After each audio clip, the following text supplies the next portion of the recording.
Rồi mình xin chào các anh em nha. Hôm nay thì mình có làm cái dàn cửa cho khách á, dàn cửa sắt á, nhưng mà gắn lam nhựa các anh em. Bữa nay thì theo thời buổi thời xưa nha, tụi mình làm thì làm có mấy cái dạng nhựa cứ gắn vô cửa sắt kiểu này đâu, thì cái gì nó cũng cứ theo thời đại.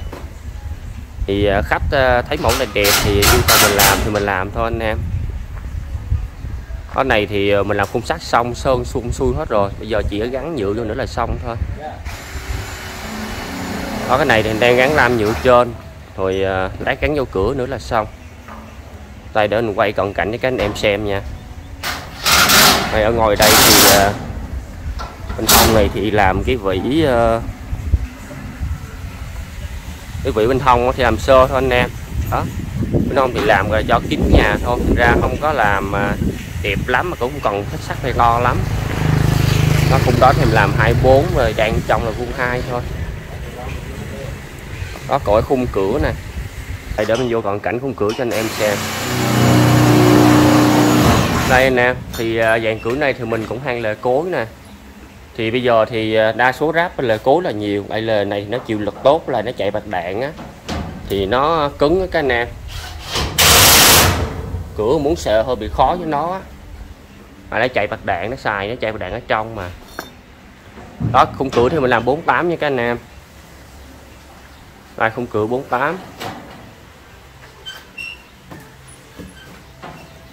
Đó, còn cái cây ngay cổ chia tương đối muốn ngay giữa cửa là cây mình đây cây vuông 4 nè. Còn những cây 4 cây này thì mình đây 24. Còn la con lỗ này thì đi la 4 nha các anh em. Đó, thì lát mình gắn lam nhựa ngang qua.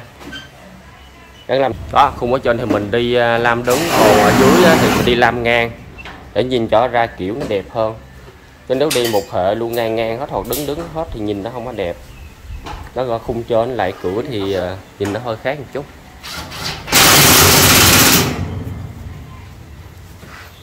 Đó thì lát lúc mà bắt bù lon vô á, để mình quay kỹ cho các anh em xem. Đây nè, ở trên này thì không thấy đâu, để lát ở dưới đây, lát ở dưới mình quay cho các anh em xem. Đây thì cái này là nút giả gỗ các anh em, này nút để mình làm hàng rào giả gỗ nè. Thì cái nút này á, đây thì mỗi thợ làm mỗi kiểu, mình không biết thợ khác làm nhựa thì gắn làm sao nha, nhưng mà mình chia sẻ mình làm sao. Đây thì cái này là mình xài bộ lon 8. Đây bộ lon 8 các anh em, dài 4 phân nha, bộ lon 8 dài 4 phân. Mình hàng vô trong cái mình hàng vô trong nút giả gỗ này các anh em. Đó nè, để lát mình xỏ qua để mình dặn bù lon á. Thì đó, để lát mình lúc mình dặn mình quay cho các anh em xem, là mình chia sẻ là mình làm vậy. Cái anh em nào thấy hiệu quả thì các anh em làm theo thôi nha. Đó, lúc mình sơn cũng gắn vô mấy lỗ gạch này các anh em. Đó, nói là mình làm nghề mà thời thế tạo anh hùng, thì thế nào mình cảm thấy mình làm nó dễ thì mình làm thôi, làm nghề mà. Đây, này thì mình còn gắn cánh nữa là xong rồi nè các anh em. Rồi thì này mình cũng chia sẻ luôn cái lam nhựa luôn nha. Cái lam nhựa này thì mấy loại kia thì mình không biết, nhưng mà cái loại này thì mình lấy loại tốt nhất á. Thì cái bản của nó rộng là 14 phân các anh em, còn dài là 2m2 nha. Thì cái tấm này á, là mình mua là nó tính mét tới là 1m tới á, là 110.000 một mét tới nha các anh em. Bản rộng 14, dày thì 13 ly, dày phân 3. Đó, còn nó cứ tính là mét tới là 1m tới là 101.000 đó. Thì các anh em có nhận cho khách đó thì biết đường tính nha. Còn này màu nào cũng được, giá nó cũng như nhau. Đó thì mình chia sẻ ở chỗ đó để các anh em biết mà nhận.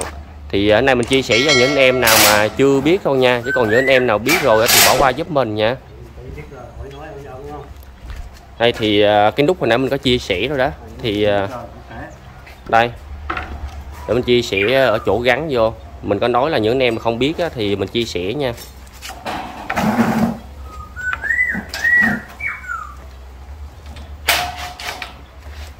Làm nữa không? Dạ xong rồi vô.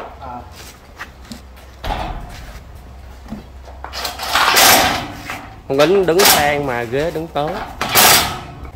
Đó, còn ở ngồi này thì mình cứ xỏ bên này qua. Còn bên này thì mình dặn tán lại thôi. Đó, này mặt trong là cái nèm. Thì cái này mình làm như nãy mình chia sẻ á, là cái này cái nèm mua bù lon 8 dày 4 phân hàng vô. Rồi ở bên này mình dặn là dừa tán này luôn các anh em nè. Đó, mình dặn là dừa bằng đầu luôn nha, là dừa vô hết gai á. Cái này thì lát mình chụp đầu lại chứ không để tán kiểu này nó xấu. Thì đó là mình làm vậy, còn các anh em muốn làm sao làm đó tùy. Đó thì mình không có dám chỉ hay là gì hết á. Rồi bên này, như bên này thì mình chụp rồi nè. Đó thì này ở này thì cái loại này thì mình làm nghề sắt ít làm đó các anh em. Cái này thì mình mua gọi là cái chụp đầu chụp bán với chụp đầu bán bù lon đó, dạng vậy đó. Cái này mình mua thì chỗ bán phụ kiện nhôm kính đó các anh em. Đó, hồi bữa mình cũng không biết, mình đi hỏi cũng lòi e chứ không biết là nó bán ở đâu. Thì cái này các anh em mua thì vô chỗ bán phụ kiện nhôm kính nó mới có bán nha. Còn mấy chỗ bán đồ kim khí nó không bán đâu anh em à. Này mình đi kiếm cũng đuối luôn á. Đó thì lát chụp đầu vô là như vậy nè. Đây để mình ái mấy con các anh em coi đây nè. Đây nè anh em. Đó. Thì cái này nó mình mua cái loại này nó hơi bót, rồi cái anh em đóng vô nó cứng ngắt luôn à. Đó, nó trong mà nó như vậy. Đó, còn ngồi là nó như vậy. Đó hình như là nó dạng inox 201 hay là nó mài gì đó mình cũng không biết nữa, hình như nó dạng inox 201 á anh em. Đó thì cái này chắc chắn cho mình nghĩ chắc nó cũng xét rồi.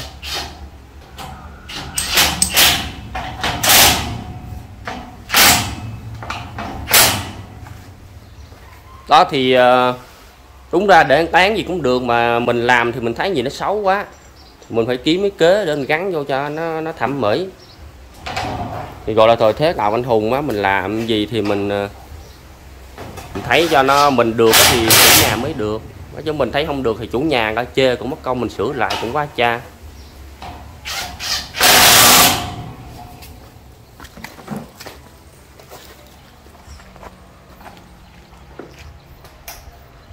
Đó thì gắn vô xong rồi các anh em. Hôm nay lại giờ chụp vô nè.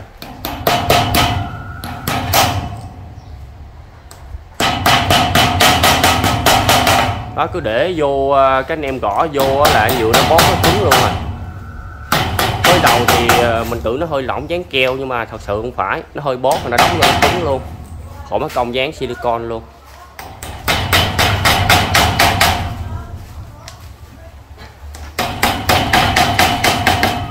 Đó các anh em thấy không.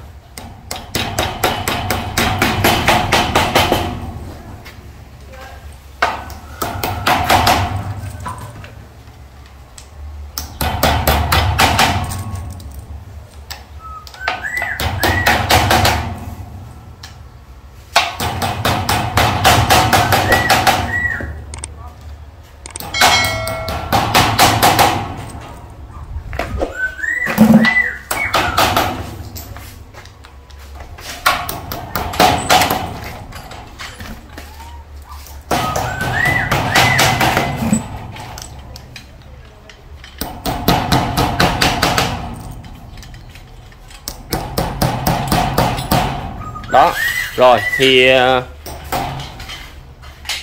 mình quay đầy đủ hết, mình chia sẻ đầy đủ hết cho các anh em rồi nha. Để lát xong rồi mình đóng mở lại cho các anh em xem là coi như là xong, coi như là hoàn thiện. Rồi đóng ra đóng vô coi thử coi. Rồi này mình quay đóng mở nữa là xong nha các anh em. Rồi mình chia sẻ là đầy đủ là hoàn thiện bộ này rồi đó. Bộ này thì mở lần đi 2 cánh luôn, nó treo ở trên. Cái này thì chủ nhà có yêu cầu. Còn các anh em muốn làm mà mở gần cánh thì không có làm treo ở trên nha. Tôi cũng bục thế thôi, nhưng mà tùy chủ nhà có muốn sao thì mình làm vậy thôi các anh em.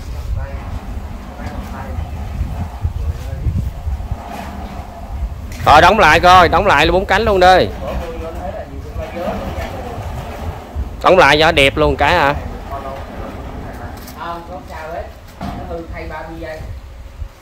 Mà các bạn đèn đó biết khi nào mới hư mà lo. Nghĩ là 30 giây đúng không? Ông xuống một phút là bóc bộ cái lỗ luôn á. Là đó là ông nói á chứ anh không, chú không có nói nha. Cứ nắm đầu ông đó, chú không biết. Rồi ok, đẹp. Đó, bộ này bộ 4 cánh nha các anh nè. Đó, ở trên mình làm đứng, còn dưới đi ngang nhìn ra kiểu nó đẹp. Cái đó mình chia sẻ vậy thôi, còn bây giờ anh em muốn làm sao thì làm. Mình chia sẻ mình làm sao mình chia sẻ vậy nha các anh nè.